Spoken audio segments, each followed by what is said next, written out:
Hi. Hello. My name is Michael. I'm a Kiowa Cherokee artist based in Central Texas. And for the last decade or so, I've been making art and animation in games, as well as my own personal stuff. I've loved every part of it. It's been great. One of the things I wanted to do for a long time now, though, is to make YouTube videos. I wanted to share more of my process, both kind of the technical stuff, as well as kind of some of the thinking behind it. Because there's more than just drawing and painting technique when it comes to art. There's a lot of thinking and understanding and learning and all kinds of stuff that's involved that maybe not everybody knows about. In this first video, I wanted to talk about my first comic that I launched earlier this year, Starman's Odyssey. This video, I want to focus more on the mental reasons of why I did it, because it came from a very unique spot, and I think the story of how it all came together could be helpful to some other artists out there. My next video, though, I do want to break down some of the more technical stuff. I did try some new techniques that I don't normally use, and I also don't make comics very often. This is my first time doing it. Also, if you see me look down, I've got notes. This is my first time. I'm not going to fuck this up.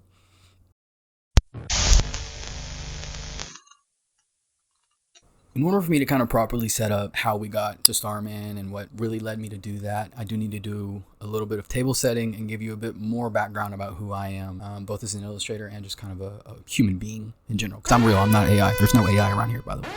No AI. I feel like every artist has a similar origin story, and it always started when I was a kid. How many other artists have you heard? Yeah, I've always been painting and drawing since I was a kid. I'm in that boat too, though, so I can't hate too much on that. But seriously, I was one of those kids that was drawing all the time. I was doodling on homework, making my friends laugh at stupid drawings, and improving my skills in my free time. I love the process of making art. I love drawing. I love painting. And while the final product can always be something that's really cool and awesome to see, that's not really why a lot of us make art in the first place. For me, and I know a lot of my friends and stuff, the reason we do this is because it gives us peace. It gives us something to do. And a kind of an outlet for a lot of the human emotions that normal everyday life, you may not have the best ways of dealing with it. The original reason I had started to do all these doodles on homework and stuff was because it made me happy, and it brought happiness to the people around me. And it's a way for me to understand the world that was around me. I moved around a lot when I was a kid, and I leaned into it as I got older. It was something that was easy to show off to new kids. Free brownie points. And I was going to be doing it anyways, so why not just go ahead and lean in? I was blessed to never really be discouraged from following this. There may have been some times where my parents were like, are you sure? Are you sure about that? But for the most part, I don't think I've ever had anybody tell me not to do this, tell me to stop pursuing it. I may have had people be like, hey, you need to do something on the side, or like, have another source of income or whatever. But I've never been told to stop making art, which I know is a very privileged position to be in. I know there are a lot of people, especially their families, that are very like, don't do it. And if you do it, we disown you. And I do not like those people. I don't like that kind of family. And like I said, I'm really blessed that mine has been nothing but supportive this whole time. And all the people around me. Like I don't hang out with people who tell me what to or not to do. I also wasn't the kind of kid that would like go to art class and then like mog everybody and try to be like the greatest artist ever. I was really there just to hang out. A lot of my friends were into comics, movies, and video games as I grew up, and that definitely rubbed off on me. Not just a bit, but a lot.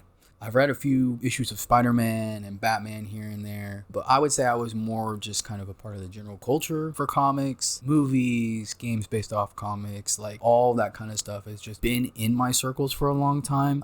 Even if I wasn't always like, big super comic guy, like you wouldn't catch me at the comic shop. Not that there's anything wrong with it, be clear, nothing wrong with that, but that just wasn't who I was growing up. And as I got older and as we get more into kind of my college years, is when you really start to see me start to lean in and really try to read more and understand more about comics as a medium. So we've been going through all these years of school, doodling on homework here, making little sketchbooks there, painting in my free time. And it came to that time in school, around high school, where they sit down and ask you like, what do you want to do for the rest of your life? Which that's hindsight's 2020. That's a terrible time to tell somebody, hey, what do you want to do for the rest of your life? But we kind of were forced into making a decision, and of course I had to pick art. Like there was really not much else for me that I was thinking about at the time. For a minute, I thought I might have played a guitar. I was in a little band with some of my friends back in high school. Then I thought maybe I could be a programmer. I liked coding. Back then, it was a very solid, stable profession to pursue. And it paid pretty well too, which I know being an artist doesn't. Though sidebar, with everything that's been going on in the real world now, it's crazy that a lot of these software engineers and computer engineers are in the same boat we are in, where they're not able to get work. When I decided I wanted to be an artist, I needed to figure out how you're going to do that. Because just being an artist, there's a million bajillion paths. You could go down the illustration route. There's just too many disciplines within art. And so when I sat down and thought about the things I liked and the things I was making back then, back in high school, for me, the dominant kind of like medium, the dominant thing I was into was video games. What can you do as a video game person and draw? There isn't really a whole lot. It was basically concept art or bust for me, as I went through school and was picking this profession. Me and my friends did try making a few small designs, but while I enjoyed those, I mean, my passion was a little bit more aligned with video games and designing characters, building worlds. That was just something I've always been into. I was encouraged to chase after it. Like I said, my parents have always been pretty supportive of this, and I think their biggest sticking point was just that I went to college, just that I got an education. They were like, fine, you can go to art school and learn how to do this professionally, which was such a big blessing for me, really. Well, I finally had decided my career path, and so it was off to college, because I did choose the college route. So I set off to go to art school. First, I spent my first couple years at the Savannah College of Art and Design, SCAD, in Georgia. I was on the Savannah campus for 2 years. Shout out to the bees, by the way. Shout out my bees.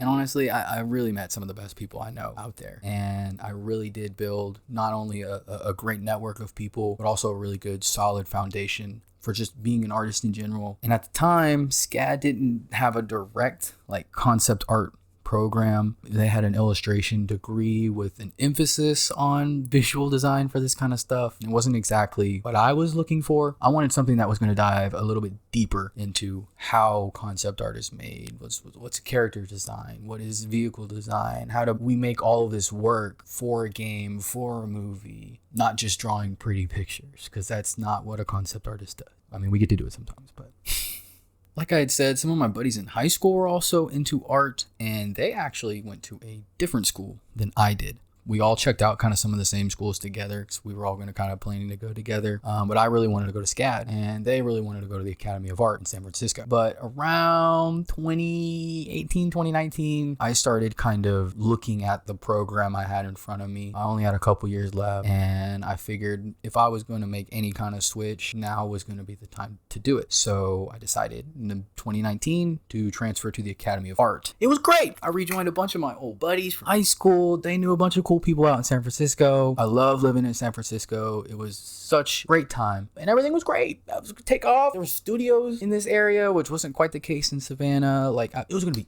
awesome. This was looking dope. COVID started that following March. Yeah, right in the middle of my second semester.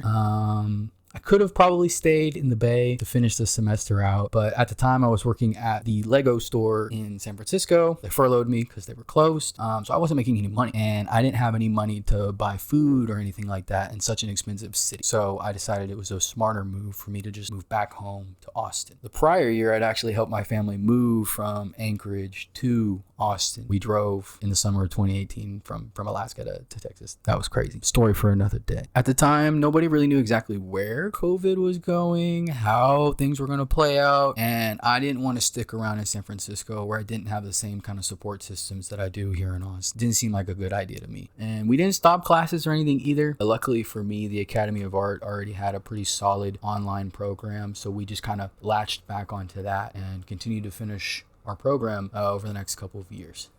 Though doing classes like this over Zoom wasn't always the greatest. Unless you've done it, you may not understand, but drawing things in person and painting stuff that's physically in front of you is just a whole lot different than doing it on a screen. While some classes weren't that big a deal, like my design classes, that can totally be done, I think, over Zoom. Even now, professionally, most studios do a lot of that work over Zoom. But learning figure drawing, painting still lifes, those are things that you really should be doing in person with a group of people if you really, I think, want to grow your understanding of. You can even do this on your own too, but you just have to have that stuff physically in front of you. That's the key, was being in the room with everybody. I was all for the lockdowns. I was not one of those like anti-lockdown people, but there was an acknowledgement I needed to have that we were getting a bit of a degraded learning experience, which wasn't our fault. I don't blame my professors or anything, and we all did the best we could with what we had, but it still kind of sucked. Like, for real. But not only that, did I lose, kind of that learning in person experience, that connecting with the people around me. It just kind of felt like I had a bunch of opportunity, like right here. It was like right in front of me. And then it was like gone overnight for something that nobody had control of. I didn't do anything to cause it. Definitely didn't do anything to cause COVID. And there's nothing I could do personally to change things back, get me back to San Francisco and do all these other things that I wanted to do. And that kind of broke me a little bit. I won't lie. I don't think I'm the only one either. Like, I think a lot of people didn't handle the lockdown very well. I'm the kind of person that does like to be alone, and I don't mind isolation. But I think for me, the bigger thing was just that feeling of losing all this opportunity right as it was getting started. And I got stuck in this loop, this kind of trap of, well, what do I do next? Which that was kind of an easy question to answer for a little while, because I had a part-time job doing tech sales, making some solid money while finishing school. And I figured once I finished school, I would just transition into art full time. And this was early COVID days, so animation actually kind of blew up a little bit because the streamers overspent on trying to make content for COVID, because everybody was home, everybody was eating everything up, and so it seemed like there was going to be an endless content making machine. But as around the time I graduated in the fall of 22 is when that industry kind of started to take a nosedive the other way. So instead of there being excess amount of work, there was even less work available to more and more people, because there was more and more people doing it too because of COVID, which again, I'm cool with people doing it, but there's just so many. And to this day, I can't point to anything that was like this moment, like this day is when everything broke down and that's when it all went to hell. Like, no, it just kind of happened over time. It took me some time to realize that I had gotten so caught up in trying to be this very specific version of an artist that the entire rest of the reason why we do this to begin with had taken a back seat. This can be common with a lot of professional artists. We just kind of get so lost in the sauce of doing the job and all these other things that we forget to have fun, and we forget that it's making art. We need to take that step back sometimes. And I love the art community. We are undefeated. I love my art people. I love drawing. And I have to remind myself of that a lot. But I needed to kind of fix my own brain, and I needed to do that on my own. And I needed to do that in private, because these are things I didn't feel the need to express out here. Like, we're not going to trauma dump right now. I'm not going to tell you all the stuff that I've been dealing with or going through, because at the end of the day, I don't think it super matters. So I graduated in the fall of 2022, and then I went and walked the stage in the spring of 2023. Same time I walked my stage, I was also working on a feature film. So for me, I did feel like I was getting this kind of like second wind, that things were going to come back and everything was going to be just exactly like what I thought it was going to be. That didn't happen. Over the next couple of years post-grad, I did some smaller projects, and they were really fun. So I'm not going to sit here and talk like this was some loser era or anything, but it just wasn't quite, I think, where I wanted this to go. And I didn't feel like my career was exactly where I was wanting it to go. And a lot of that was out of my control. And while I was trying to figure this out, I had stayed at this part-time tech job, and I'd even considered just switching to doing that as my main thing and kind of putting art on the backslide. But that wasn't me. I couldn't do that. And I definitely couldn't do that professionally my whole life. Like in seasons, I think stuff like that I can do. No. It's just no. And again, at this time, this is when, and I mean, this is still going on now, but this is when there wasn't just a ton of work out there. So that's why I say it kind of wasn't my fault, because I've been talking to recruiters. I knew plenty of people who were like, dude, you've got the quality to get work. Like, I'm not going to sit here and say I was like the best of the best, but I had a good enough quality to get work. It's just, what jobs are there? There's nobody out there hiring right now. And for the few that were for very specific styles, which if you've seen my work, you can see it's very stylized. It's pretty unique. Not the most unique thing I think ever, but you can definitely tell that it kind of stands out on its own. And I've been building that like that for years. Like throughout this time, I was making all this work either professionally or stuff on the side for my portfolio, but none of it really felt like me. It felt like I was making just work to get a job. It felt like I was just doing this to just make money. which if you want to be an artist, you cannot come into it with that mindset because you won't last. You just won't. This profession requires a lot of patience, determination, willpower. I could keep going. I needed to reconnect with who I was as an individual and figure out what kind of work I wanted to make going forward. I needed to spend a little bit of time reconnecting with myself and figuring out what kind of work I did want to make. This wasn't easy. It took me a long time to do it. Needed some therapy, needed to go live a little bit of life. But I think it's super important as an artist that you understand kind of who you are and what you want to do with all of this. Because you could be like me where you're stuck for years making stuff, but nothing feels like it felt like nothing was happening, even though there kind of was, kind of wasn't. It's a weird spot to be in. This was around the time when I started creating a little character called Starman. My therapist has suggested that I use my art as an outlet for a way to get some of these emotions out that I couldn't quite get out either by talking with her or doing normal journaling. So I did. I made Starman and I sketched some things out to kind of help express some emotions at the time. I won't lie, admittedly, it was pretty negative emotions at the time. But I had these handful of sketches and some thumbnails and kind of a rough design, but I still couldn't quite figure out what I wanted this guy to do. And nothing I made ever kind of stuck. So he ended up just kind of sitting on the backside until later. So what to do next? I sat with that for a really long time to the point I got hung up on it.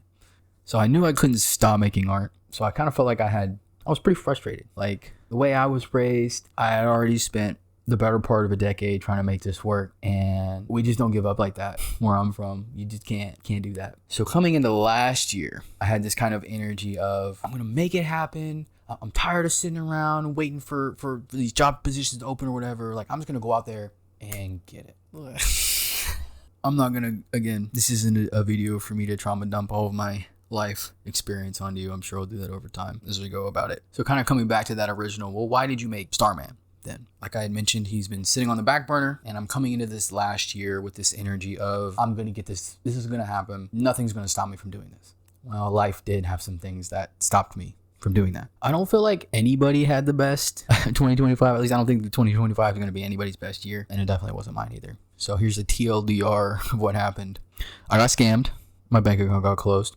I got forced out of that part-time job I had mentioned. My house got flooded and I lost a good handful of schoolwork. A couple weeks later, my hard drive died, and so I lost even more schoolwork. It took me 6 months to get a job because this market is fucking shitty and it wasn't even a good job. Okay.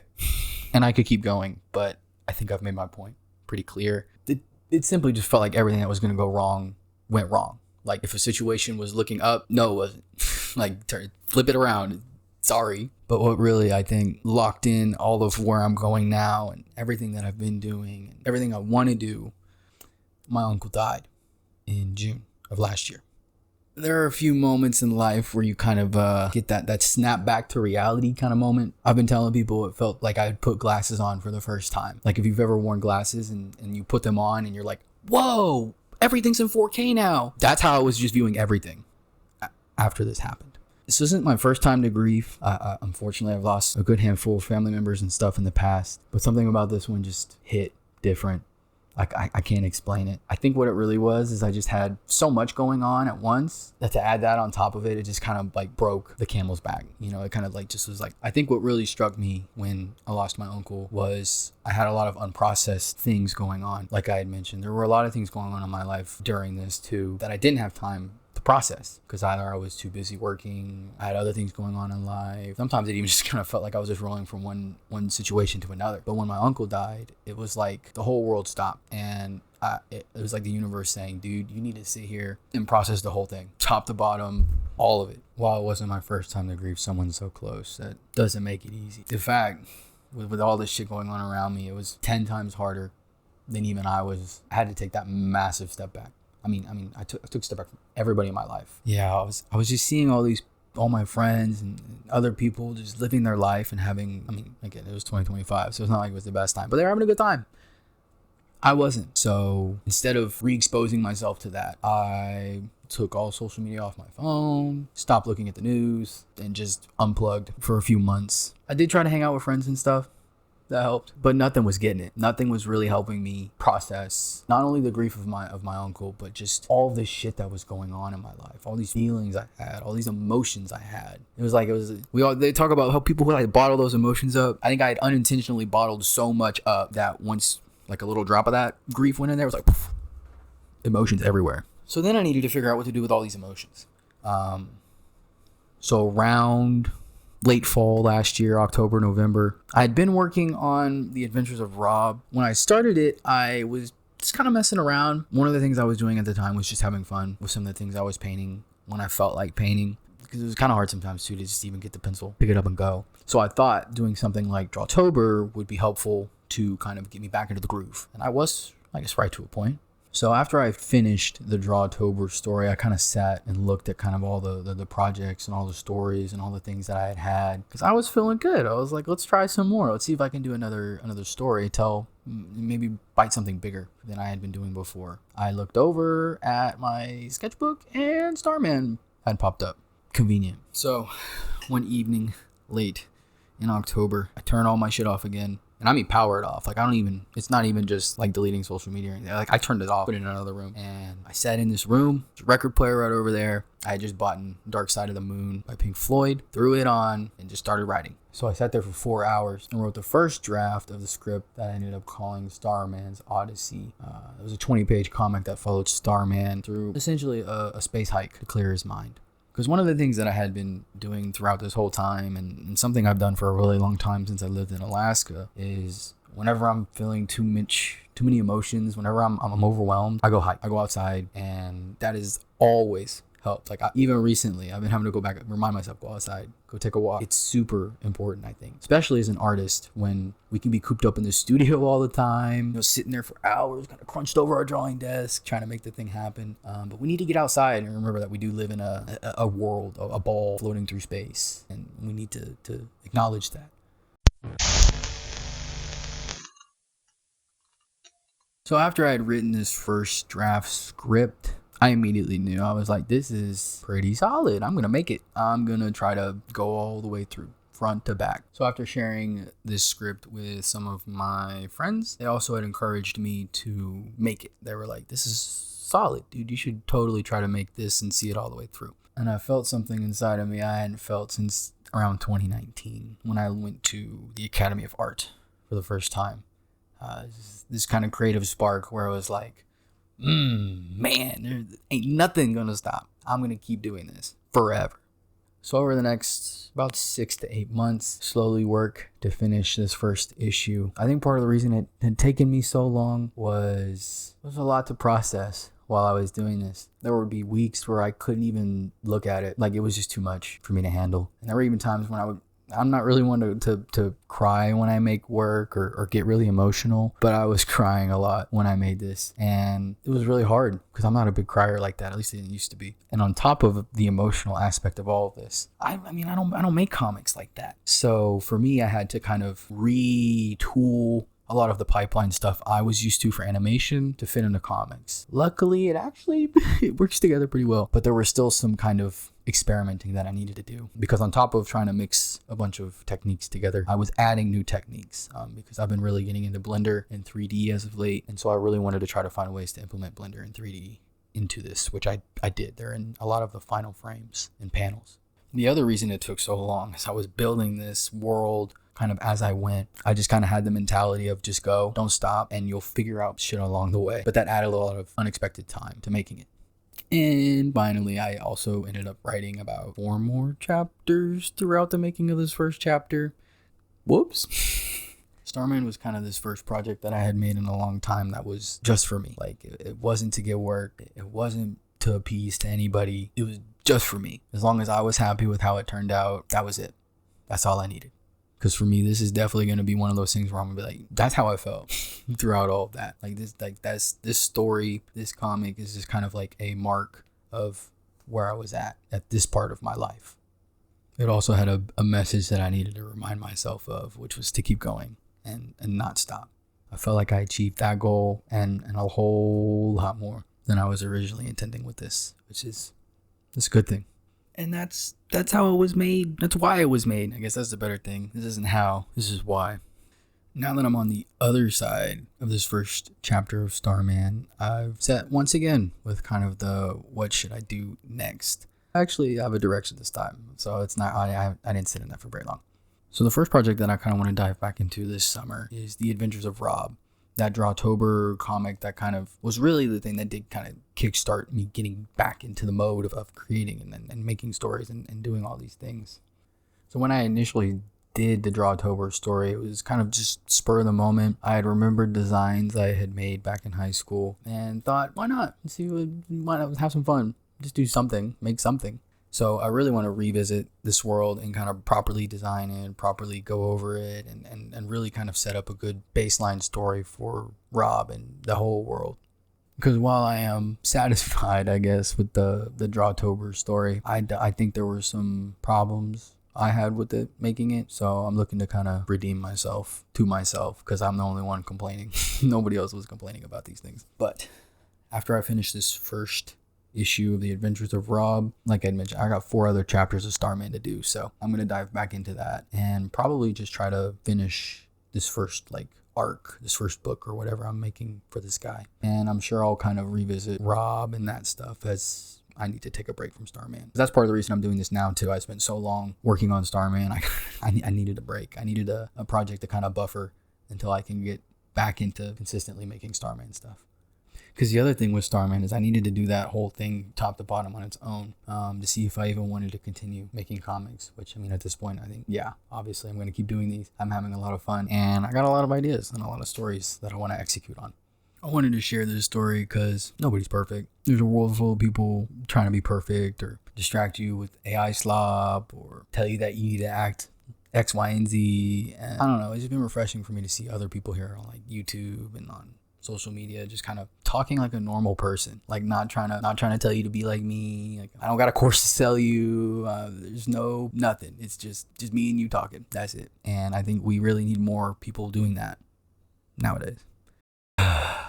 Okay, I've talked enough. If you're still watching, mad respect to you, and you are actually one of the best people on the planet, so don't forget that. You the best. And I hope hearing some of this may help you on your own journey. Yeah, that's it.